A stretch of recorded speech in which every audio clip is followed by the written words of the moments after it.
Ethnomusicology is the study of music from the cultural and social aspects of the people who make it. It encompasses distinct theoretical and methodical approaches that emphasize cultural, social, material, cognitive, biological, and other dimensions or contexts of musical behavior instead of only its isolated sound component. The term ethnomusicology, said to have been first coined by Jaap Kunst from the Greek words theta nu omicron sigma and mu omicron upsilon sigma iota kappa eta, is often defined as the anthropology or ethnography of music, or as musical anthropology. During its early development from comparative musicology in the 1950s, ethnomusicology was primarily oriented toward non-Western music, but for several decades has included the study of all and any musics of the world from anthropological, sociological and intercultural perspectives. Bruno Nettel once characterized ethnomusicology as a product of Western thinking, proclaiming that ethnomusicology as Western culture knows it is actually a Western phenomenon. In 1992, Jaap Kunst described it as the study of people making music. Definition: Chilet stated broadly, ethnomusicology may be described as a holistic investigation of music in its cultural contexts, combining aspects of folklore, psychology, cultural anthropology, linguistics, comparative musicology, music theory, and history. Ethnomusicology has adopted perspectives from a multitude of disciplines. This disciplinary variety has given rise to many definitions of the field, and attitudes and foci of ethnomusicologists have evolved since initial studies in the area of comparative musicology in the early 1900s. When the field first came into existence, it was largely limited to the study of non-Western music, in contrast to the study of Western art music, which had been the focus of conventional musicology. In fact, the field was referred to early in its existence as comparative musicology, defining Western musical traditions as the standard to which all other musics were compared. Though this term fell out of use in the 1950s as critics for the practices associated with it became more vocal about ethnomusicology's distinction from musicology. Over time, the definition broadened to include study of all the musics of the world according to certain approaches. While there is not a single, authoritative definition for ethnomusicology, a number of constants appear in the definitions employed by leading scholars in the field. It is agreed upon that ethnomusicologists look at music from beyond a purely sonic and historical perspective, and look instead at music within culture, music as culture, and music as a reflection of culture. In addition, many ethnomusicological studies share common methodological approaches encapsulated in ethnographic fieldwork, often conducting primary fieldwork among those who make the music, learning languages and the music itself, and taking on the role of a participant observer in learning to perform in a musical tradition, a practice termed bimusicality. Musical fieldworkers often also collect recordings and contextual information about the music of interest. Thus, ethnomusicological studies do not rely on printed or manuscript sources as the primary source of epistemic authority. History. While the traditional subject of musicology has been the history and literature of Western art music, ethnomusicology was developed as the study of all music as a human, social and cultural phenomenon. Oskar Kohlberg is regarded as one of the earliest European ethnomusicologists as he first began collecting Polish folk songs in 1839. Comparative musicology, the primary precursor to ethnomusicology, emerged in the late 19th century and early 20th century. The International Musical Society in Berlin in 1899 acted as one of the first centers for ethnomusicology. Comparative musicology and early ethnomusicology tended to focus on non-Western music, but in more recent years, the field has expanded to embrace the study of Western music from an ethnographic standpoint. The International Council for Traditional Music and the Society for Ethnomusicology are the primary international academic organizations for advancing the discipline of ethnomusicology.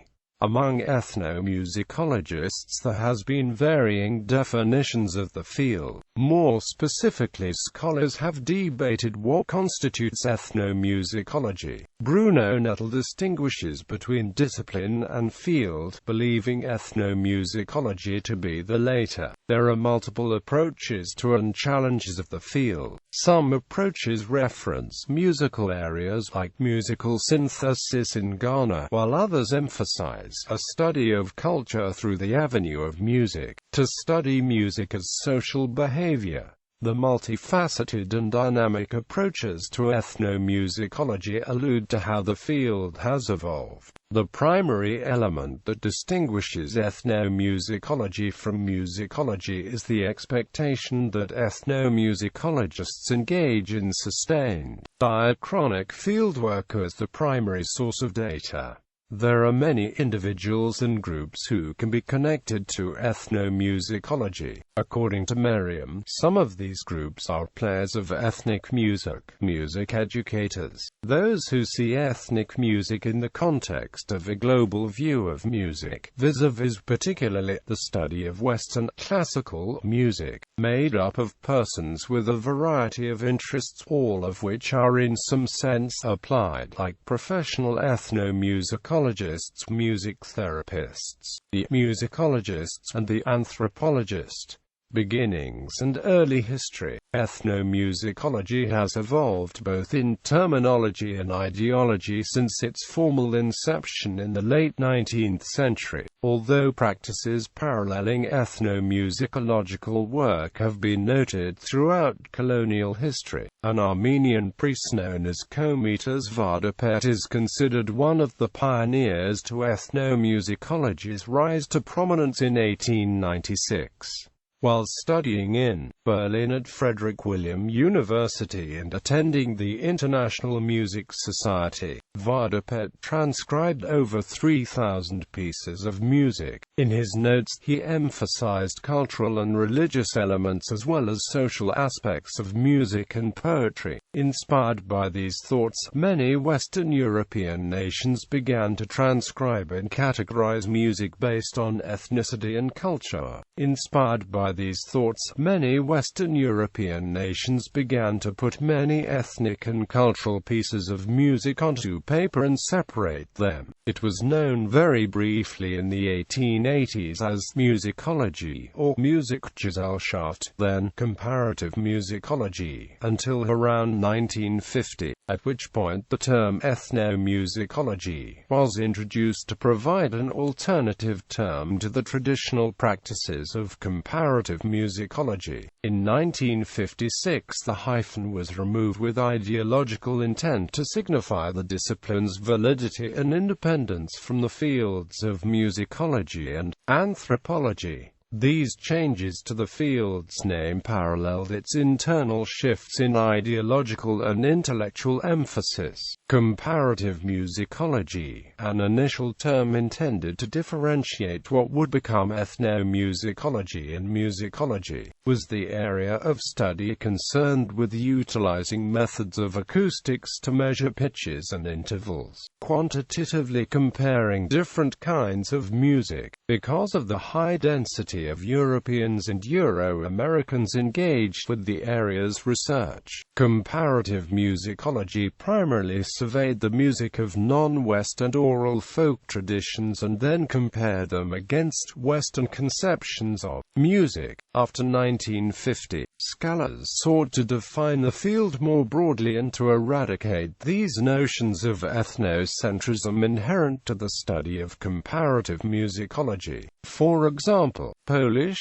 scholar Mieczysław Kolinski proposed that scholars in the field focus on describing and understanding musics within their own contexts. Kolinski also urged the field to move beyond ethnocentrism even as the term ethnomusicology grew in popularity as a replacement for what was once described by comparative musicology. He noted in 1959 that the term ethnomusicology limited the field, both by imposing foreignness from a Western standpoint and therefore excluding the study of Western music with the same attention to cultural context that is given to otherized traditions, and by containing the field within anthropological problems rather than extending musical study to limitless disciplines within the humanities and the social sciences. Throughout critical developmental years in the 50s and 60s,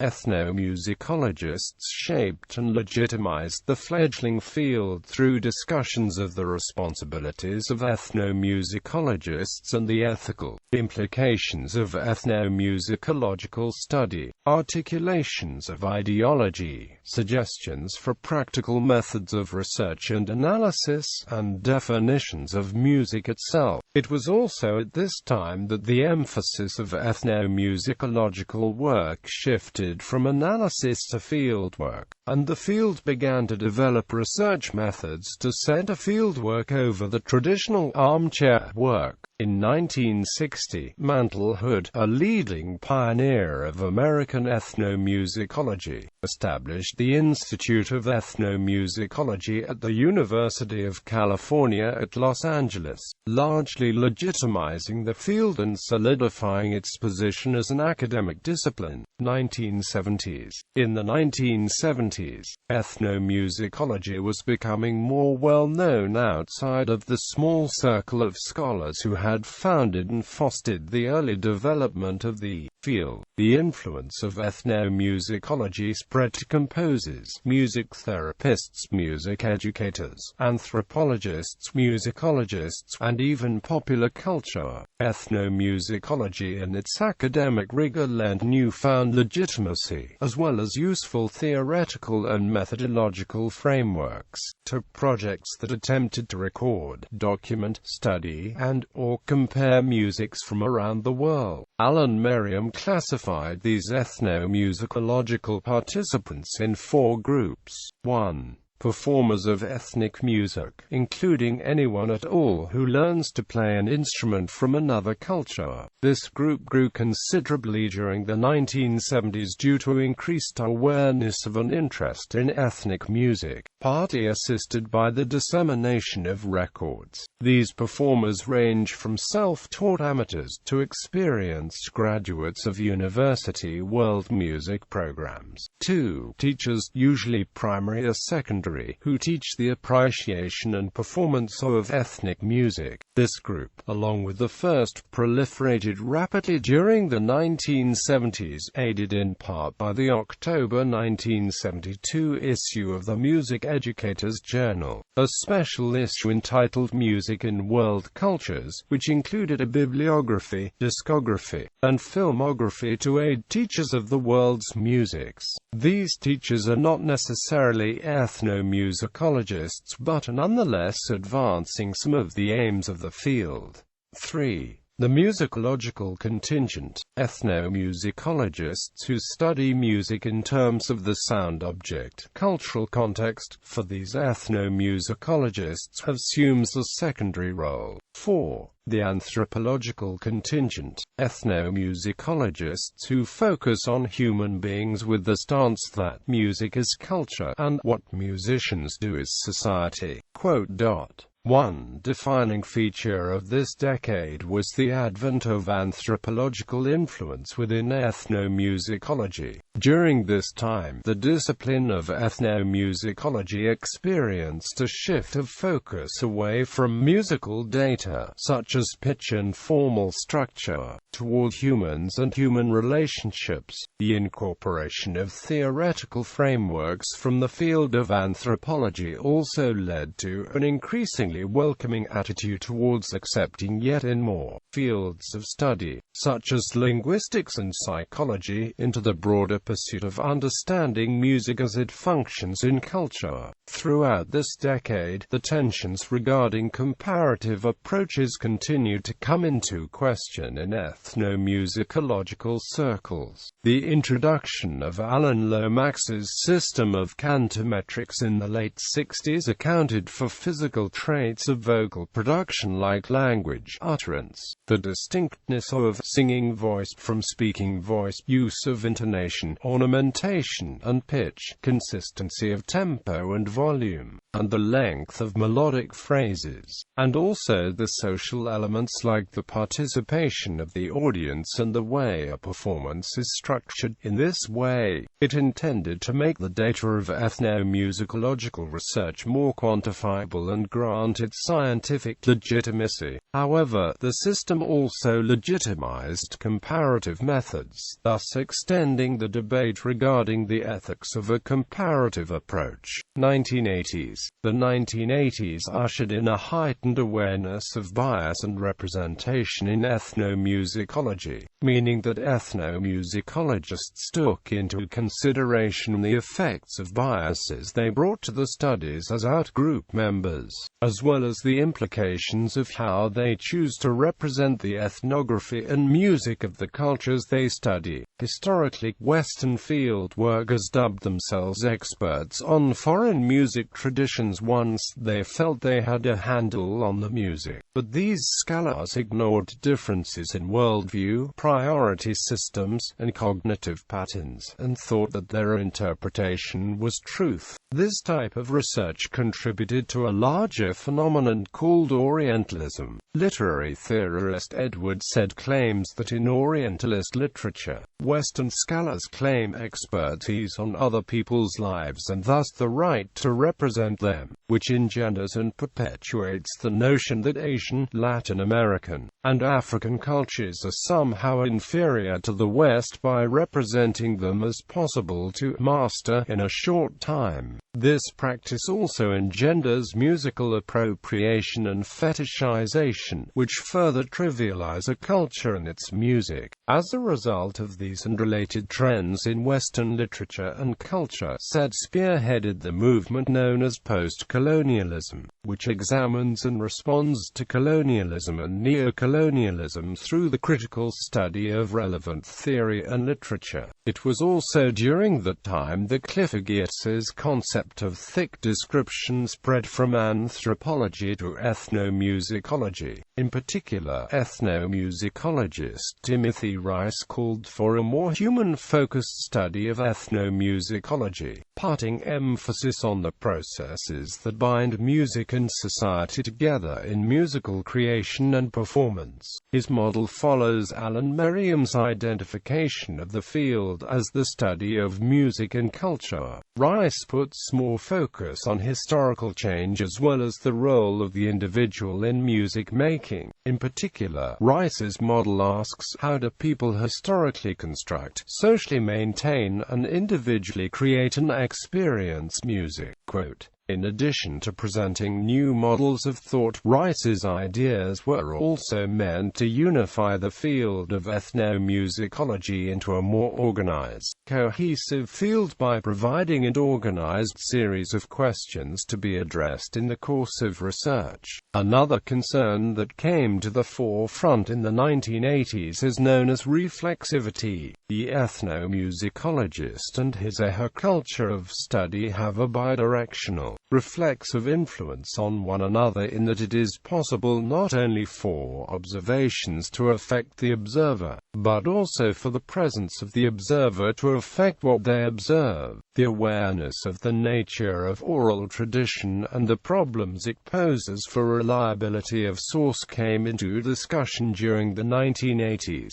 The meaning of a particular song is in the kind of flux associated with any oral tradition, each successive performer bringing his or her own interpretation. Furthermore, regardless of original intended meaning, once a song is originally interpreted by the audience, recalled later in memory when recounting the performance to a researcher, interpreted by the researcher, and then interpreted by the researcher's audience, it can, and does, take on a variety of different meanings. The 1980s can be classified by the emergence of awareness of cultural bias, the reliability of different sources, and a general skepticism as regards the validity of the researcher's point of view and of the object of research itself. 1990s. By the late 1980s, the field of ethnomusicology had begun examining popular music and the effect of media on musics around the world. Several definitions of popular music exist, but most agree that it is characterized by having widespread appeal. Peter Manuel adds to this definition by distinguishing popular music by its association with different groups of people, performances by musicians not necessarily trained or intellectual, and dispersion through broadcasting and recording. Theodore Adorno defined popular music by contrasting it from serious music, which is purposeful and generally cooperates within strictly structured rules and conventions.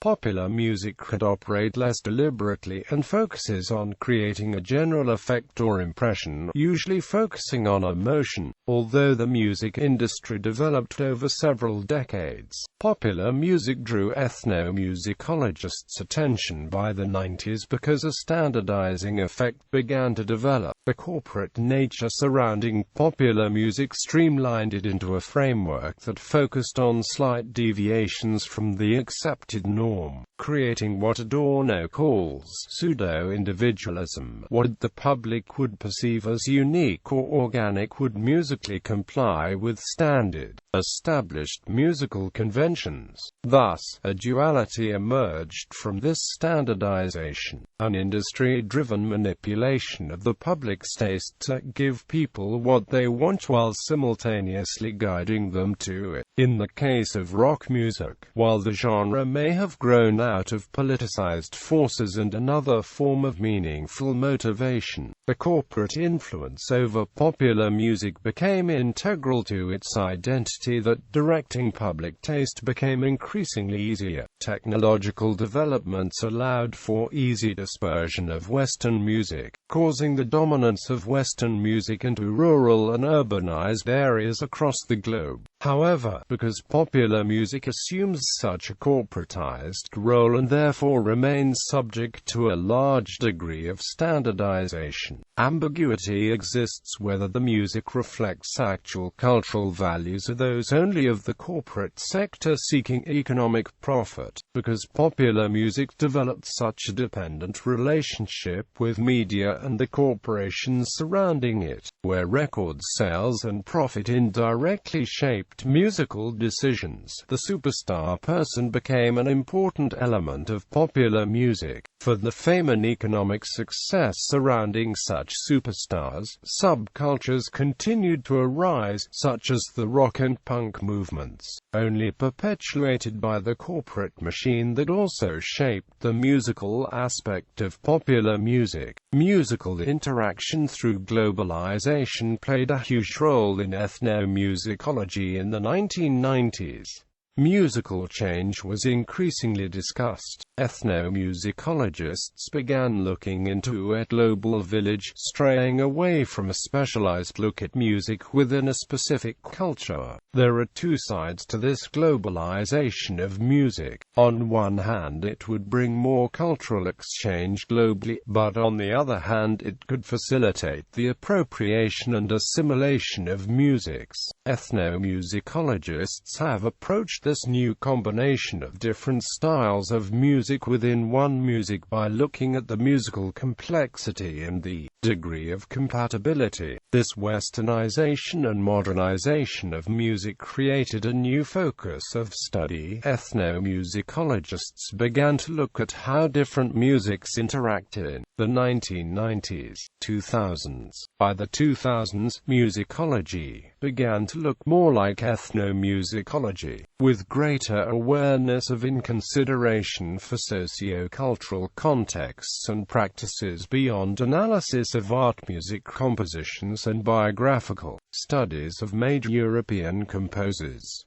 Ethnomusicologists continued to deal with and consider the effects of globalization on the work. Bruno Nettel identifies westernization and modernization as two concurrent and similar cultural trends that serve to help streamline musical expression all over the world. While creeping globalization had an undeniable effect on cultural homogeneity, it also helped broaden musical horizons all over the world. Rather than simply lamenting the continuing assimilation of folk music of non-Western cultures, many ethnomusicologists chose to examine exactly how non-Western cultures dealt with the process of incorporating Western music into their own practices to facilitate the survival of the previous traditions. With the ongoing globalization of music, many genres influenced each other and elements from foreign music became more prevalent in mainstream popular music. Diaspora populations such as the Punjab population in England were studied due to the characteristics of the music showing signs of the effects of global media. The music, like many other music of displaced cultures, was made up of elements from the folk music of the culture along with the popular music of the location. Through this process, the idea of transnationalism in music occurred. Additionally, post-colonial thought continued to be a focus of ethnomusicological literature. One example comes from Ghanaian ethnomusicologist Kofi Agwu in Representing African Music. Post-colonial notes, queries, positions.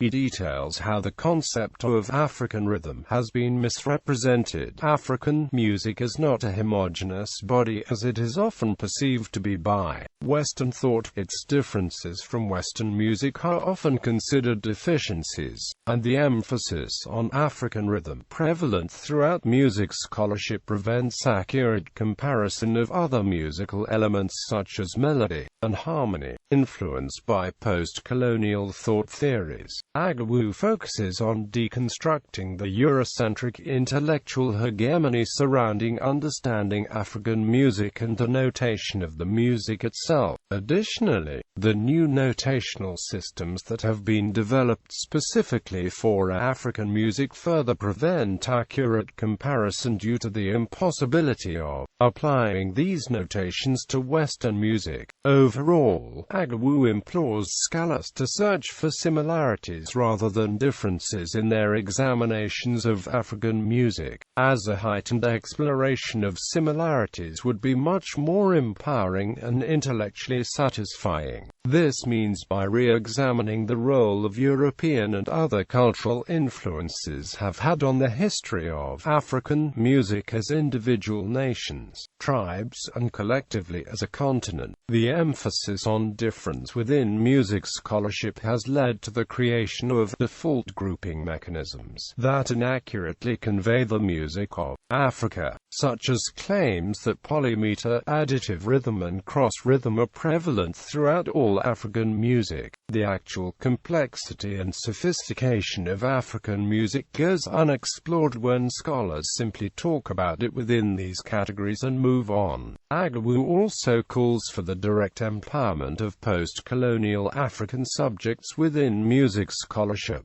in response to attempts to incorporate native discourses into scholarship by Western authors that he believes have led to inaccurate representation. and a distortion of native voices. Agnew worries of the possible implementation of the same Western ideals but with an African face in what we have, rather, are the views of a group of scholars operating within a field of discourse, an intellectual space defined by Euro-American traditions of ordering knowledge. Currently, scholarship that may have historically been identified as ethnomusicology is now classified as sound studies. Ethnomusicology in Western popular culture. Ethnomusicology is not limited to the study of music from cultures often perceived as exotic or foreign. It is discipline that encompasses various approaches to the study of the many musics around the world that emphasize the particular dimensions